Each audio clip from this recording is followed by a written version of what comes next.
Hi, Carlos. How you guys doing? Good. Rafa's just coming, and then yeah, but we're doing good. End of the semester, so finals and everything coming up.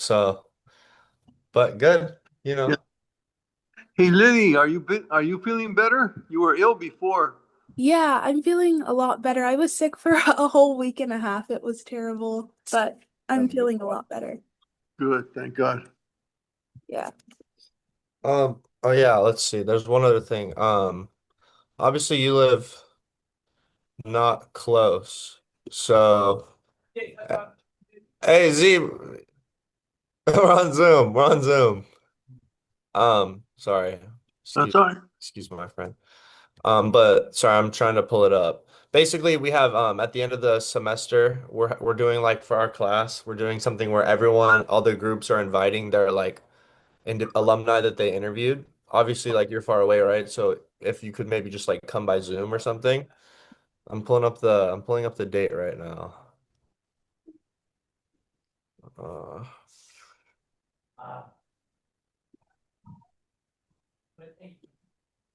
all right, here we go.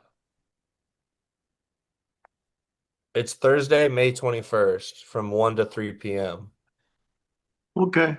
I think But I can make that. I can text you, yeah. But basically, it's just, yeah, I think we'll talk about you a little bit. Like everyone's gonna just kind of talk about like the experience, how the interview process, just the experience overall. I wanted to ask something of you. Yeah, I have a newspaper article about my family that I'd like you to have or read. yeah, Mail it to you. yeah. But I would need your address to mail it to you guys. Okay. Yeah, well, let's get you those at the end of the Yeah, you can after you we can finish this. text it to me and I can send Yeah. it And then the other thing, let me pull the other thing we would May ask if you 21st. have, because obviously it wasn't just a little bit ago. But let's see. I have no, no, no. I already asked them about the date, like when to come. I'm just trying to pull up What time was it again? it's May Thursday, May 21st, 21st, 1 to 3 p.m. 1 to 3. Okay. And then but okay, so the one thing we need for like because we're doing I don't even know if we've told you or maybe our teacher Professor Viola has, but we're doing a what's it called? A website, right? On all of the alumni. And Uh-huh. when doing that website, obviously we want to make it look aesthetic. So we need 5 historical documents kind of from your time there. Like that could be like, for example, like an ID, a photo of like a schedule, like even photos of you, or like just anything you have. Obviously, if you don't have all of it, it is what it is. Like we'll try to like figure out what we can do. But just anything you have, we're supposed to get 5 documents. Like even if it's just pictures, you can send us up by text. Or yeah. Yeah. I have pictures. One of them is of the teatro, but I was in Mexico at the time, so I wouldn't be in that. There's other pictures that my friends have sent me or Tom Brown has sent, so I could send you those. Yeah. Okay. Yeah. Just kind of whatever you have. We're supposed to submit this assignment like with all the pic by Tuesday. So if you could just get it to us just by like Sunday, Monday even, that'd be perfect. Oh shit, by two. Okay. So if it's a crunch, we can ask the professor to like give a couple more days too. We can say if you need a little more time. Like it's no worry, we can figure it out. But Okay. yeah. Yeah, I probably need more time. Okay. I'm not that good at sending stuff. I gotta get help from my wife. It's all good. Yeah. All we really need is like even if you just like have like a photo of something here and like you just take your phone and take a picture of it and then send it that way. Like that Yeah. would work too. Like we have the No, lady doing the website, you I can think can text. like is good with photos, like she can crop it. Yeah. Okay. Okay. Awesome. Alrighty, I guess we can kind of just get started with this will probably be honestly our last interview, Carlos. That's fine. Yeah, and then if we need anything, obviously we'll text you. But this one, the title of our interview questions is The Influence on St. Mary's on Personal and Professional Trajectory. So if it's a little repetitive from our other interviews, we apologize. I don't think it will be, but it may have a little bit of overlap, but it's all good. We like to hear it anyways. But the Okay. first question is, how did your time at St. Mary's College shape your future trajectory? And then not just in your professional life, but also in your advocacy and personal life. Hmm.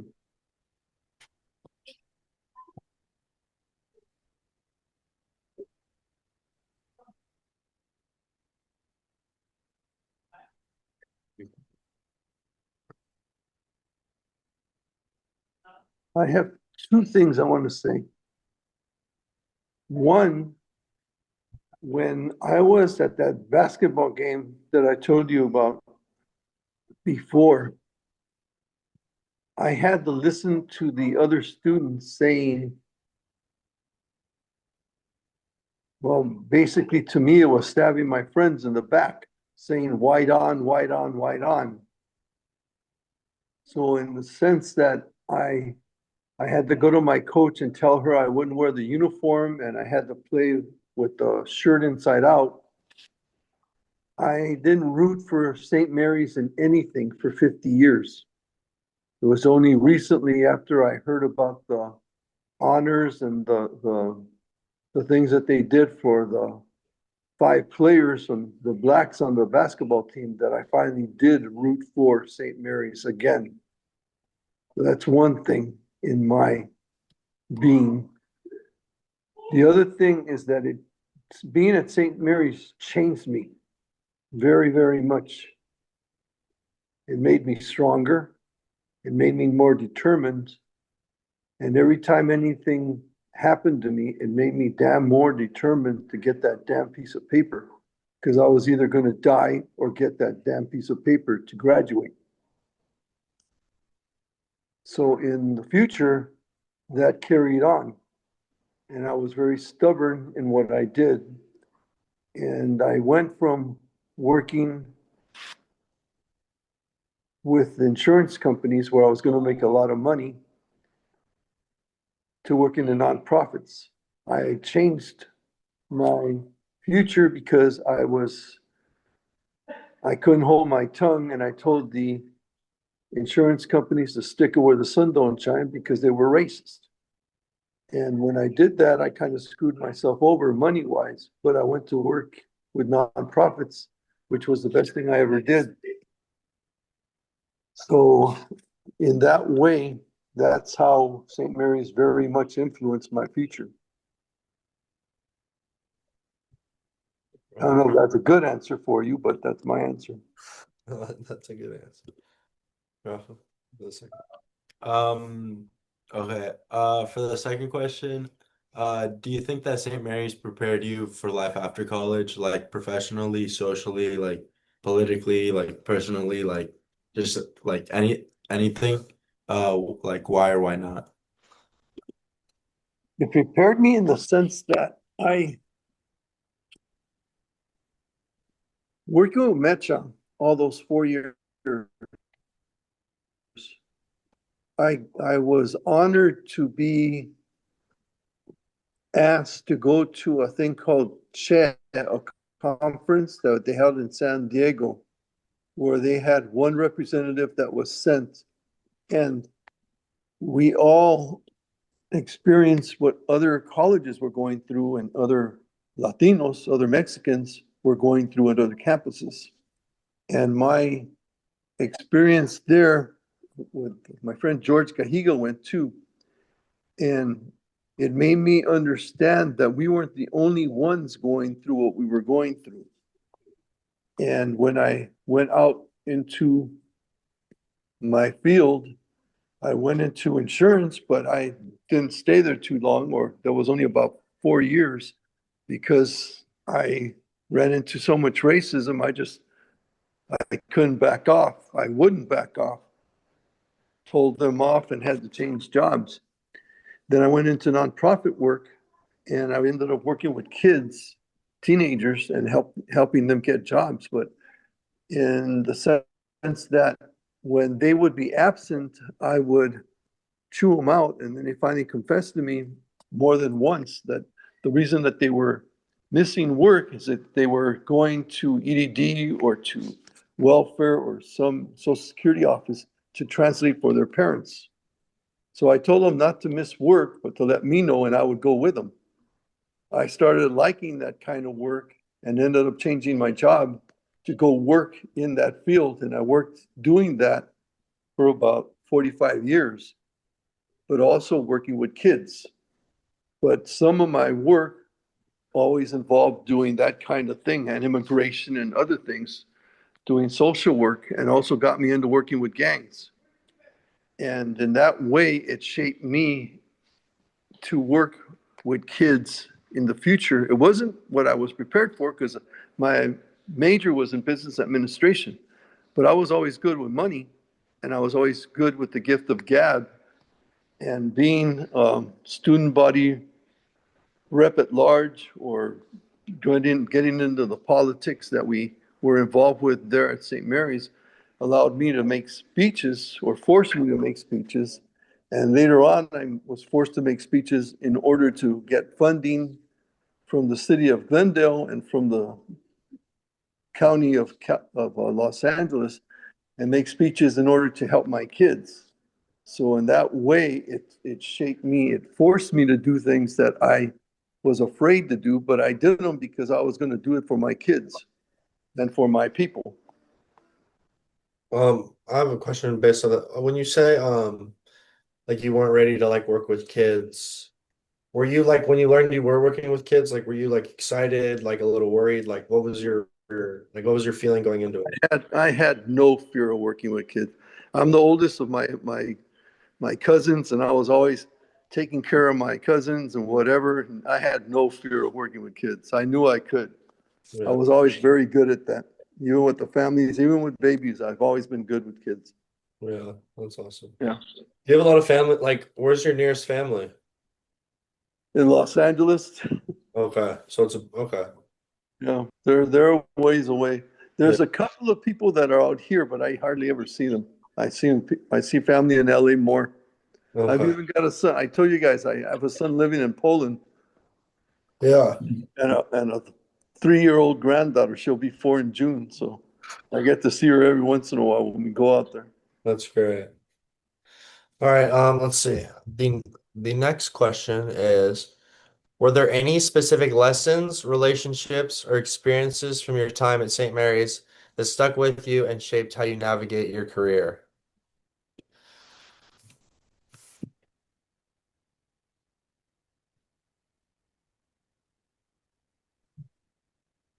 And with that question, like the more the merrier. Like if you have multiple experiences, like we'd love to hear. But or if it's just one, you know. Uh, I don't know if I told you about this, but I was talking to another student that graduated 3 years after me, Victor Ibarra, a few days ago or about a week ago. I had an experience with our mecha. I don't know if I told you guys about this, but we were going to, yeah, I think I told you guys. We were going to have a big party, and they wanted to spend almost $900 on the party. And we had the option of spending some of the money on a reckless program that was going on in Oakland. And two of my good friends asked me to do that. So I went to the concilio and I said, look, you can spend half the money on what you guys want to do and half the money on this. And they said no. They outvoted me 4-1. And I got mad and I said, I'm not gonna do this. I said, well, you have to. I said, I don't have to do jack crap. I'm not gonna do it. And they said, well, we can get the checks signed and we'll just take them to the bank. I said, go ahead. So they went to the bank with their checks, and the bank called me, or the bank manager at the B of A called me, and he asked, is it okay to cash this check? And I said, in the 4 years I've been dealing with you, have you ever signed a check or cashed a check that didn't have my signature on it? He goes, well, no. He says, you're going to start now? What do you think is going to happen? He goes, oh, hell no, I'm not going to do that. Okay. I never said not to do it. Okay. I never said don't sign it. I just asked him, what do you think is going to happen? So he wouldn't cash the check for them. So later on, they tried different things to get me to sign off on the check, and I wouldn't do it. So I told them they had this one guy, Jerry Marcus. He was from Fresno, and he came to me and he didn't know what the situation was. So I explained everything to him, and he says, "Oh no, I don't like that. I agree with you." And I said, "Yeah, I think most of Mecha would." He says, "Well, you ought to tell everybody to do that." I said, "That's the message you should give them. we'll have a meeting and whatever, and then we'll decide. We'll let the group decide. Well, when we talked to the group, there was a couple of people that were totally against me, and they were always against me in anything I did. And they took a vote, and I won 33-3. Wasn't one of them your brother? Yep, he sure Yeah. was. The other one was Mary Durazo, who's very famous in the politics of California. I think she's a city councilman right now in LA, or county representative or something like that. I just saw her too. And she's running for county representative for the county supervisor right now. I'll try to help her when I can. But I'll never forget, because the two friends that did that, one of them was a guy named Isidoro Gutierrez, and the other was a real good friend named Felix Romero that I kept in touch with even after graduation. But we kept in touch, and last time I went to that breakfast program was in 1989, which was almost 25 years later. And actually, it was 26 years later after I graduated, I think. No, yeah, 16 years later. But to this day, that damn breakfast program is still going on. That's something I'm really proud of. And that was, I think it was at St. Elizabeth's in Oakland. So Felix was real proud of that, because when we went there in '89, they treated us like kings because they knew who we were. They knew Felix because of the work he was doing in Oakland, and they knew of me because of what he told them. So, but that's one experience. Another is getting shot at by a guy trying to shoot me in MG. Just made me realize that, sometimes sometimes you just draw a line and you just say, I ain't backing off. I'm doing this no matter what the consequences. If I live, if I die, I don't care. I have to do this. And I had more than once having that situation when I was working in Glendale and working with gangs. And I remember being in situations where I was with a whole bunch of gang guys, and I didn't know them too well, but I was not going to back off. And when I told them, when I was talking to them, a friend of mine had introduced me, and he ended up showing up late. But I was telling them that when they broke bottles in our backyard at the CYO, that the kids that were messing with the glass in the yard were some of their nephews or some of their cousins or whatever. And it was nice to be in the summertime and look at the grass and see the reflections. And then most people would think it's the morning dew. Well, it wasn't the morning dew. It was the goddamn broken glass that they left out there. And I told them, if I could, I'm so angry at you guys for doing that. And they said, well, we don't care. And I said, I care. And if you're going to go to my center and you're going to be drinking, it's all right for you to be drinking. But do me a favor and don't break the glass and leave it on the side. Okay? You can have your cans and whatever. Leave your empties there and leave them in a bag or whatever, or just don't break them. Leave them there and I'll recycle them. And they asked, well, what are you going to do when you recycle them? He says, I'm going to save the money, put it in an account, and then try and get the parts that I need to fix the bikes, because I'm always getting little pieces of tricycles in the community. Me and my worker are always looking for stuff like that. And we put tricycles together because we don't have any trikes. And I don't have any money to buy new trikes. So if you would do that for me, it would really help. They started laughing and said, oh, well, yeah, we could do that. Just don't break any more glass. We're taking care of it. We're taking it out. But I'd like you to do that. Well, I got into conversations with them so much that we got them to declare my center, what do you call it? When you can't shoot at it, you can't hurt it and whatever. I forgot what it's called, like a church. Sacred? Not sacred, it's a sanctuary. That's what it is. Sanctuary. Sanctuary. So all the gangs, the 6 to 8 gangs in the area became came under in a sense, under that umbrella because we were having meetings. I got the guys to have meetings because I got to know them because of something that happened before. The gangs were also taking money from individuals that were cashing their checks at Social Security or whatever. And when they did that, they would watch them as they cash their checks at certain banks. So the guys in Tunerville would go to Frogtown and watch the guys cashing their checks at the B of A or whatever bank it was, and then they'd rob them. And when I found out what they were doing, I started documenting the amounts and stuff. I went to the priest in the area, and they told me about a deanery meeting that they would have, so I would be able to talk to all the priests at one time, and the pastors in charge of their parishes. So I was able to do that, and then I went and talked to when I spoke to the pastors, I asked for permission to go to their church and tell the people in the community what was going on. So I was able to do that, and normally I'm scared to death to go talk in front of people, man. But all those people, there was a lot of people in those churches. So I had to go in front of them and talk to them and tell them what was going on. And the senior citizens in the community took it upon themselves to grab their maton cholo grandchildren or whatever, and whoever it was, bring them to my office and bring the money. And so these same guys later on became part of the concilio that we had from all the gangs.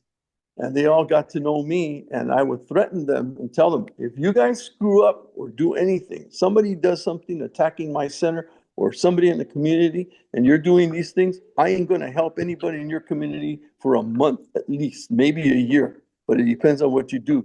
So you better not mess around. And I got the cops in the community, the Glendale Police Department and the LA Police Department to declare my center a sanctuary. And anybody that went into my center with drugs or whatever, if they left them off and didn't have anything out on them when they left, they wouldn't arrest them. So I had several times where I had to drive from my center to the police department or one of the police departments, but I would call them and tell them I was bringing a bunch of drugs in and that I didn't want to get arrested. So they would do that for me. So the police and the gangs in the area all knew that they weren't gonna, the center was a sanctuary for everybody in the community. So these guys wouldn't do anything. So when we had summer dance at the end of the summer, all the CYO workers that supervised my children during the summer, and we had as many as 350 kids coming in one day. And I had about 33 supervisors that supervised them. But at the end of the summer, we would have a dance and charge for it. And with the city of Glendale, you had to get permits. But when we went, my bosses told me I had to get a permit. I said, no, I don't have to get no permit. And they said, no, you're supposed to. So I called the chief of police's office, and they said, well, are you going to be at the dance? And I said, yeah, you're going to be at the party. I said, well, then you don't need no stinking permit as long as you're there. And I told them, well, you got to tell my bosses that. So I gave them the number, and they called Sister Georgiana and Sister Victoria and told her, as long as Carlos is there, you don't need no stinking permits. Because we know if Carlos is there, nothing's going to happen. We can guarantee it for you guys and whatever. And Carlos always asks to have a cop there just in case something happens. But he has his own security. He has his own people that are there. He has his own people that are adults that supervise. And we've never had an incident in the 5 years he's done it already. So, you don't have to worry about it because we don't.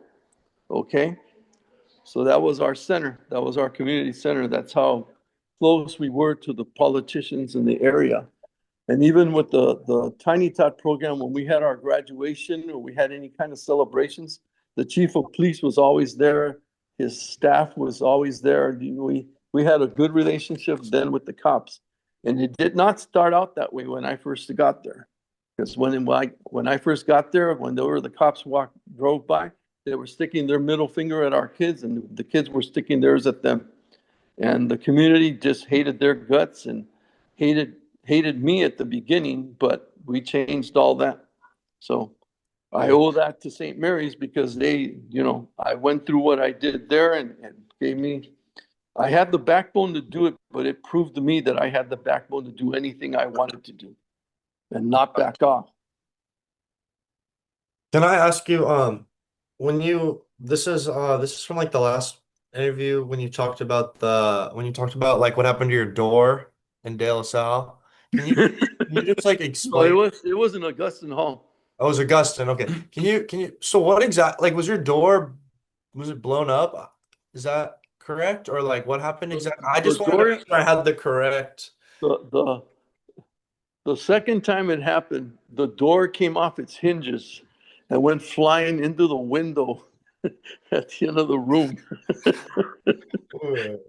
That's like that's like open it and it goes through the window like that. No, it didn't go through the window. But it hit the window. I don't know how it did it, but it went straight and it went straight into the big part into the window. So it didn't break anything. It didn't hit anything. It just hit the wall.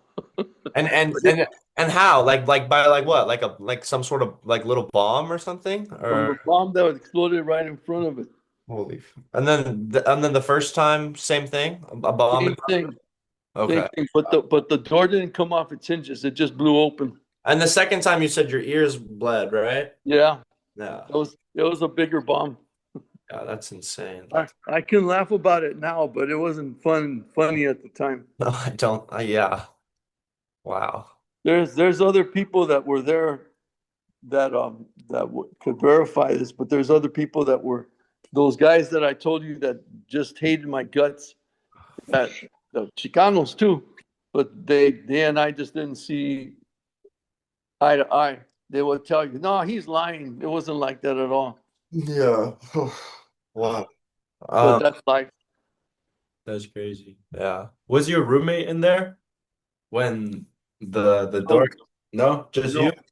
just me. Wow. But to me, those guys were intending to get him, but they got me instead. Wait, was it like just in the middle of the day or like at night or Around 5:30 in the afternoon. oh wow.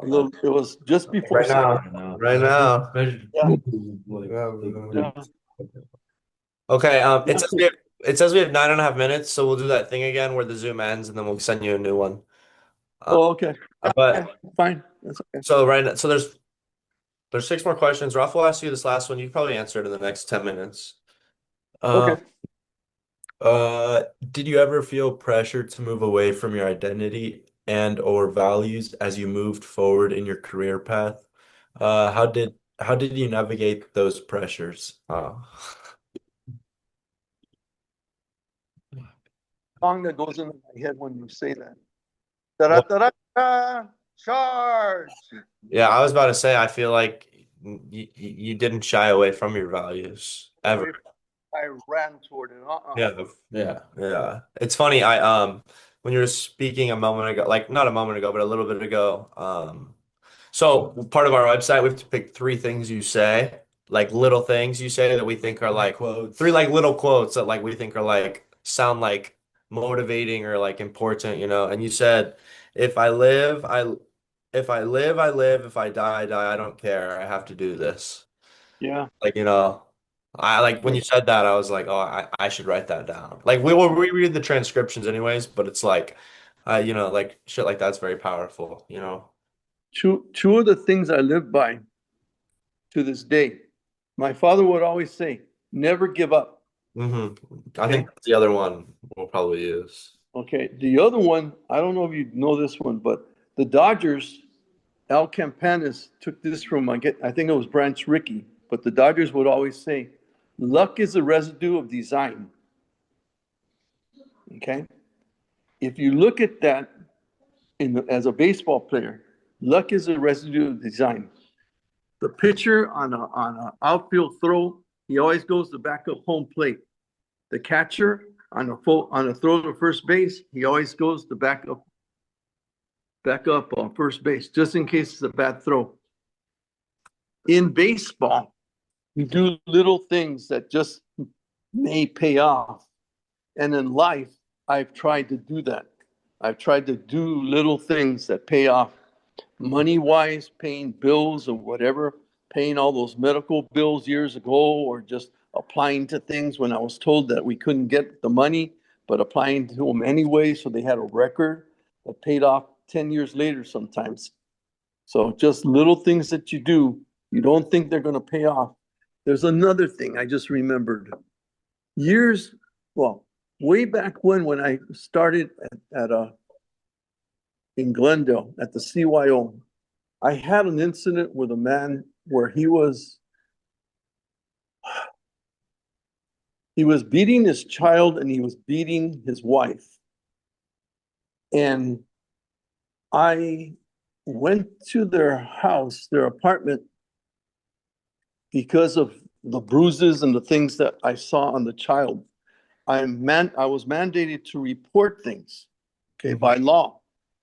So when I went, I wasn't aware of the laws and what they entailed, but I knew where to report things. So I had to wait till Monday after the Saturday when I went to the apartment. But when I went to the apartment, I heard the man yelling at his wife. I heard him yell at his little girl. She was like 3.5. And he came to the door. When he saw me, I asked him to come outside. And he kept telling me to go inside the apartment. Well, I knew he wanted me to go into the apartment so he could beat the crap out of me. And I think he knew that I wanted him to come outside because the law would be more on my side than on his. But I didn't touch him. I didn't open the door. He wouldn't open the door for me. And so he just stayed there. And the wife was in the background saying, "Don't, Carlos, please don't come in here." So I documented everything that I had seen over the weekend, and then I called it in on Monday. And when I read the thing to the reporter, he says, "There's a form that you have to have, and I can mail it to you, or I'm in this office." And I said, "No, I have to be at a meeting tomorrow morning, in about 6 blocks from you. When I'm done with the meeting, I'll go and pick it up." So I sat there. I already had the thing written out, so I just sat down and wrote the report out. And when I went back to the center the Tuesday when the kid was supposed to show up, the kid was gone. And then I went by the apartment later on, and they had moved. 8 years later, I got a call from Seattle, and I had filed this thing with their names, their documentation, birth dates, everything. And when I got the phone call, the person in Seattle or in that area asked me, "Did you write this thing?" And I said, "Wait a minute." And I had a file where I kept things just in case. I called it miscellaneous because I couldn't remember what file I would put it in.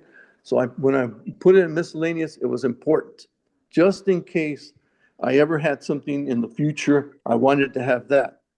So I opened the file and I looked and I found it right away. And I said, "Okay, it's on this date and blah, blah, blah. And this is the name." And he says, "Oh yeah, I got that. Birth date of the child." And he read it to me. I read it and said, yeah, that's the one. He goes, "Okay, great. I have a report. He beat up his wife. He did all these things, and he's, child's bigger. The little girl's in the hospital and whatever, but we're going to nail his ass. But if we didn't have this report, I wouldn't be able to do this. How did you remember all this stuff?" And I said, "I put it in the file to try to remember, and I had it in the file where I remembered where I could get it." He goes, "Well, thank God you did. Thank you very much, sir." So hung up, and all I could do is, oh man, I felt so damn good. I finally got that guy.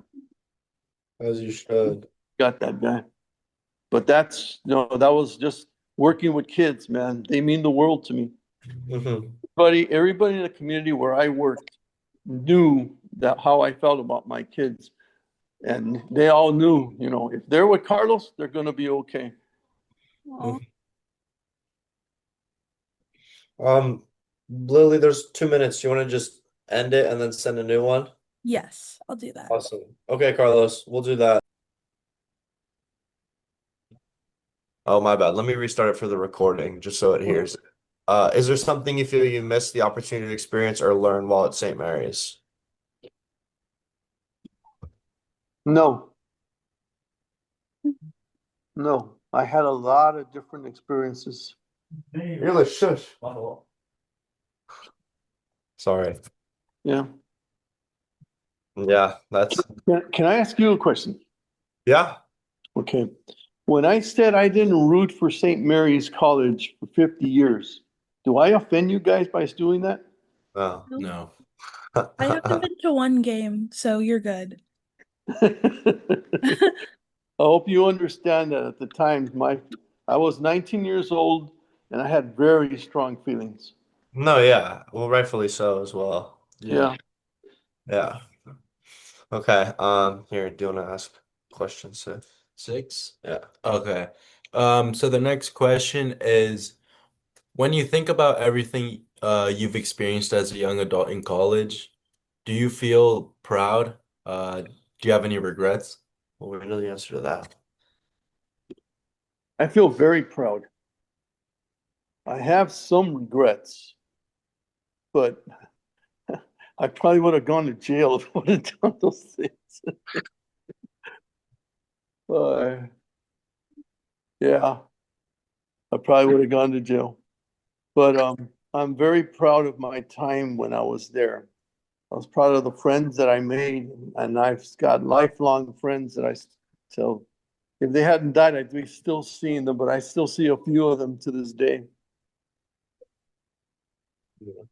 I actually the last Sunday of December, I even saw a group of people that never graduated from St. Mary's, that they got together and they wanted me to be there, and I was able to get my brother, the judge, there too. So we had a really good day that day, and we've kept in touch and are planning on seeing each other the last day of December this coming year. So just lasting friendships that are very good. Yeah, for sure. All right, let's see. Do you think your values that were shaped in college stayed with you throughout your lifetime? Have how have such ideals changed over time?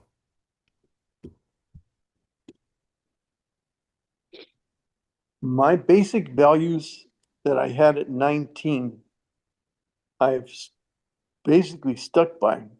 When I first interviewed with you guys, I think I called myself a 1960s buffoon because of the hippies at the time, as they were called. And if you ever check with somebody that was alive and a hippie at the time, or if you check in Google, I guess when I read it, most of the guys didn't like calling themselves hippies. They called it the newspapers that called them hippies. They basically called themselves freaks. And the freaks had these ethics and these values that most of us that I've known have stuck to all of our lives. It was a basic premise. Basically, it was treat every human with the dignity, honor, and respect that we all deserve. Not do unto others before they do unto you, like a whole bunch of other people believe. And it was many times very difficult to live that way. I'll never forget being in a situation where a friend of mine came to me and said, "Look, I need your help. I'm working on this committee and I'm doing this." And I said, "Yeah, you're doing a real good job." He says, "Yeah, but I don't have anybody that can take over for me." And I said, "Well, what are you talking about?" He says, "Right around my wife is pregnant." I said, "Yeah, congratulations." And he says, "Yeah, but right around the Oh no. Oh, we're losing you. One sec, time that Carlos. we're If you going can to hear, if you do can hear all us, this, Carlos, if my you can hear us, wife is going to have our baby. And I need somebody that can do that. You're it. Come on, Carlos." I said, "Well, I'm not taking over for you. You're going to be doing most of this stuff." And he said, "Yeah, in case I have to take over, somebody has to take over. I can teach them how to finish and take everything over." And I said, "Well, okay, yeah."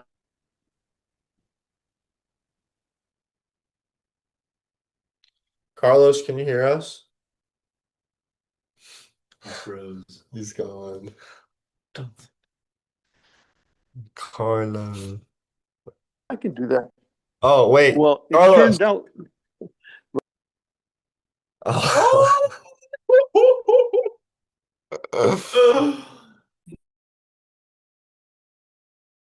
I'll text him, Lily. Okay. Oh, there we go. He's back. Hello. Or is he? okay, it just came back. Yeah, but Okay. I don't think we could have heard How you. much of that here? Uh, Okay. like right when you started talking Well, let about, me, like then when you said I'll she go was back. pregnant, when she said she was pregnant, like right around then, like how like his wife's pregnant, Okay. you say congrats. Well, his wife was pregnant, so he gave me that as an explanation of why he needed me to take over for him. He could do everything until that time, and he would train me, and we would be doing things together. But just in case, he wanted me to be there for him. I said, "Yeah, I can do that." Well, it so happened that it worked out for him because right when we were, I think it was the day before or day and a half before, he called me up and he says, "Carlos, you have to take over." And just like he said, and he was afraid of, it turned out that way. So I was able to take over for him and finish it. But what I learned from that was just in case anything ever happened like that, that I was in charge of.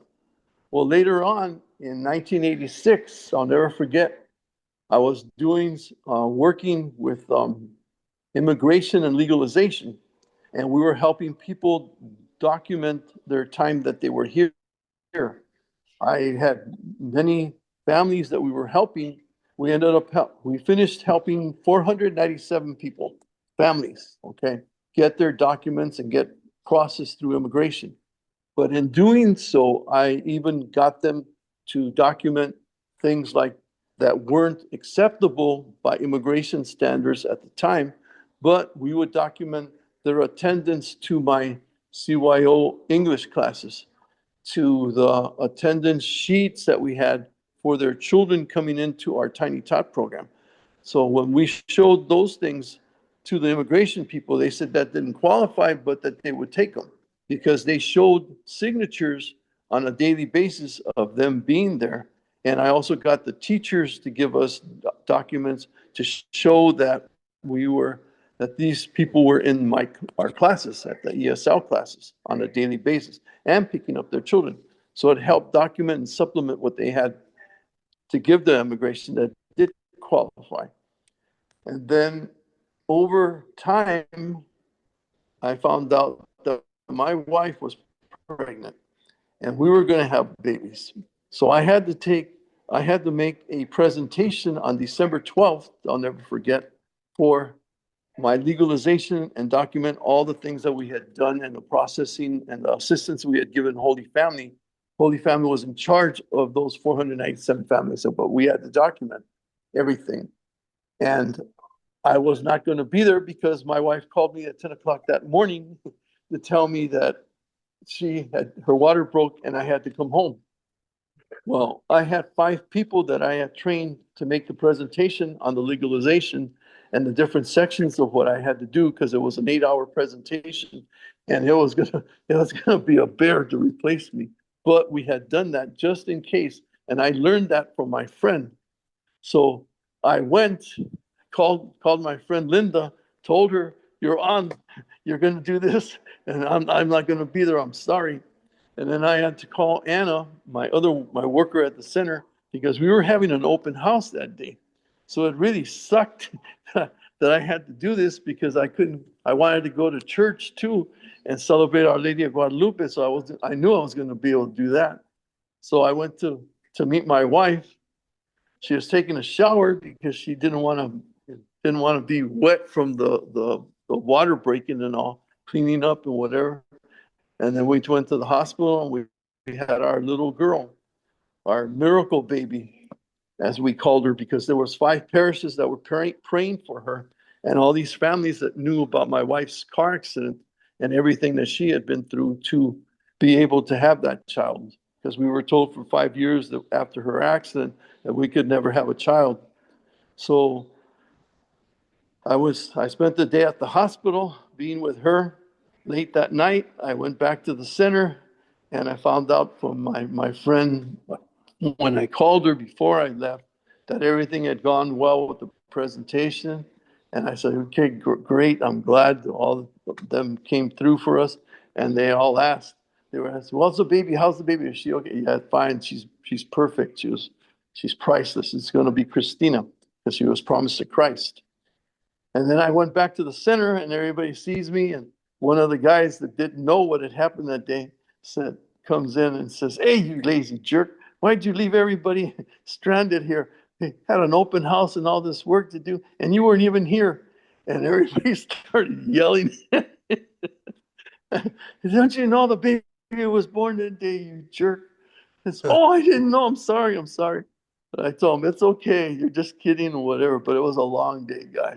So then he hugged me and said, congratulations, and found out about the baby. And I saw these questions, and everybody else told him everything else went through well. But that's something that I blame, or the structure and the backbone, or the thing to do the right thing and be prepared for that I got from luck is a residue of design, and doing that most of my life, and doing that it's basically at St. Mary's College, because that's what I really, really had to learn how to do that. So hope that answers your question. No, it does. Maybe rough. I can ask it. Okay. It's last two. Every time you guys don't move or whatever, I think it disconnected again. I know it's glitchy. Yeah, the our school Wi-Fi is not the best. That's okay. You got it. Hey, Yeah. what dorm are you guys living in, if I may ask? Well, when we were freshmen, we both lived in Augustine, but then I switched. Uh, And then now we live in the lower townhouses. So Guerry East. It's like no, that's a middle. like when you go past the gym on the They right. they didn't have townhouses back then, I'm pretty sure. Yeah. Well, we had townhouses that were Oh. up on the hill. No, okay, Way yeah. back. There's ones to the right of the gym now. Yeah. Yeah. Yeah. So that's where we Okay. live. And then like we Is lived the gym located in the same area Probably. Is it as way what? back when? Right? When you turn right just at the end? where where was the gym for you guys? I don't remember. Because for us, it's once you I can't remember. You're breaking up. I couldn't hear. I just said for us, it's just when you enter the school directly to the right. It's on that side. You go maybe 100 yards and then it's on the right. Okay, that's probably was with us too. Yeah. Yeah. So yeah, where Yeah. we live is further down there to like a little deeper. And then Lily, I don't know where Lily lives. Does the jail still yeah? The what? Does the jail still exist? I The think the the jail was part of the post office that we used to call. I have no knowledge of it. The building was part of the post office way back when. I don't know. Where's your post office? Our post office is You never get mail there? no, we do. It's It's near Across from the theater. yeah, it's across from the theater near the cafe. Yeah. near the bug store. Okay, I don't know where that is. I gotta go back to St. Mary's to visit. Lily, where did you live? No, I can't. Oh, freshman year for Where the did I live? No, where did Lily? Where did Lily? Because you were asking me Yeah. and Rob answered, but Okay. she wasn't able to. Yeah. freshman year I lived for the first semester in what was the name of it? It was like the science building. Oh, Assumption. Assumption. Yes, it was so bad. So then I Yeah. transferred to MIDI. Like Oh, it was horrible. Like it was so disgusting there.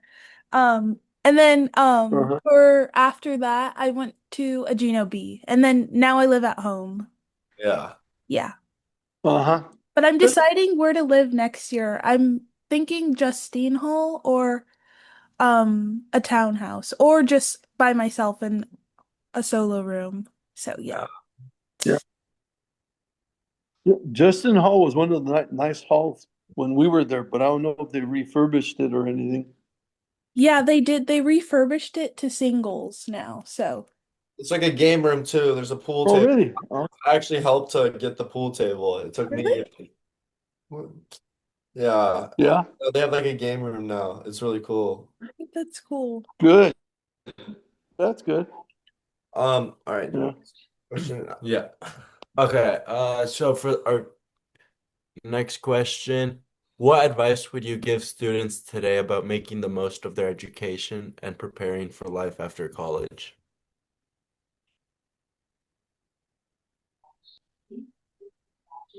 Try to participate in the politics, if that's your bag. Uh, I don't know what your met shot is like, because one of my friends told me that they're a bunch of communists. I don't know about your school, but the one that he was at, that's what he said about them. But I would get involved in politics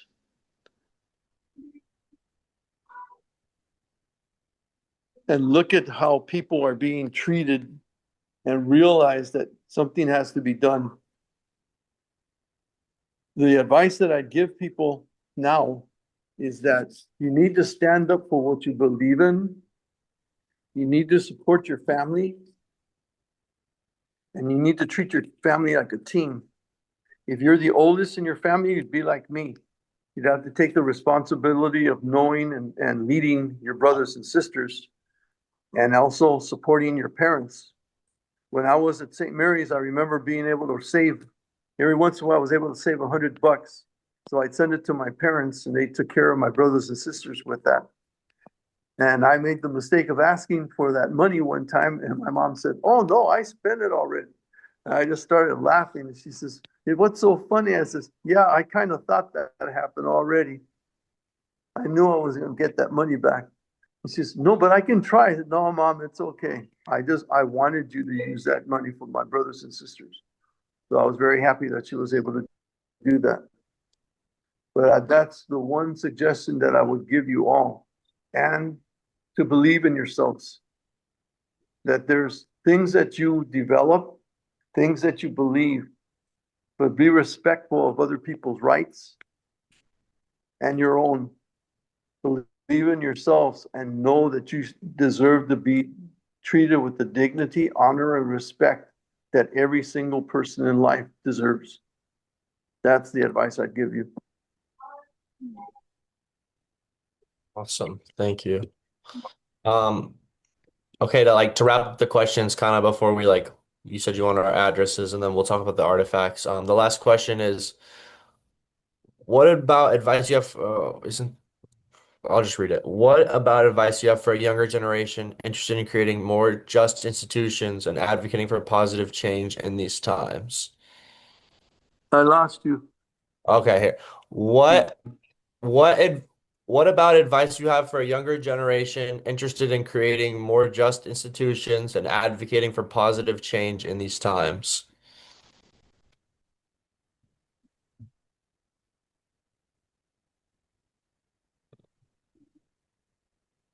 Same thing.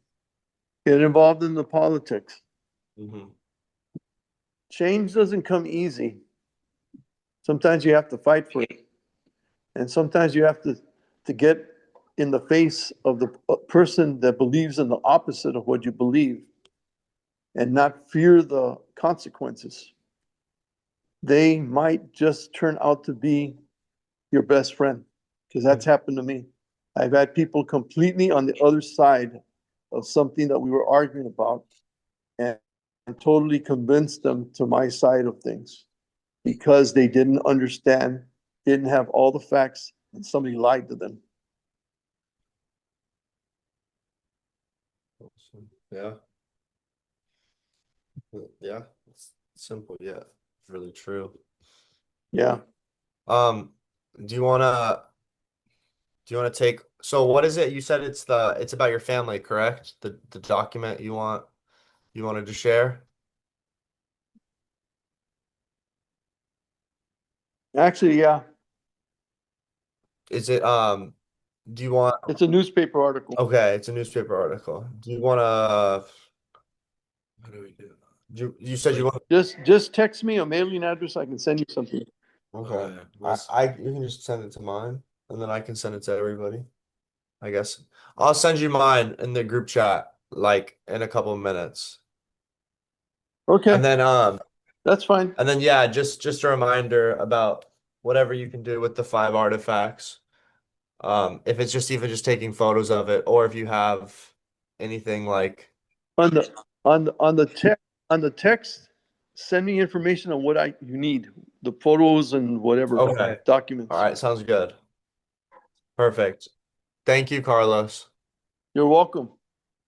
And then you have the date. I gave you the date earlier, correct, for the final presentation slash May meeting. 21st from 1 to 3. Awesome. Okay. Do you have anything for us? Any questions, or you're all good? I'd just like to thank you guys for listening, for being interested in what an old man has to say. Yes, thank you so much for sharing your You story.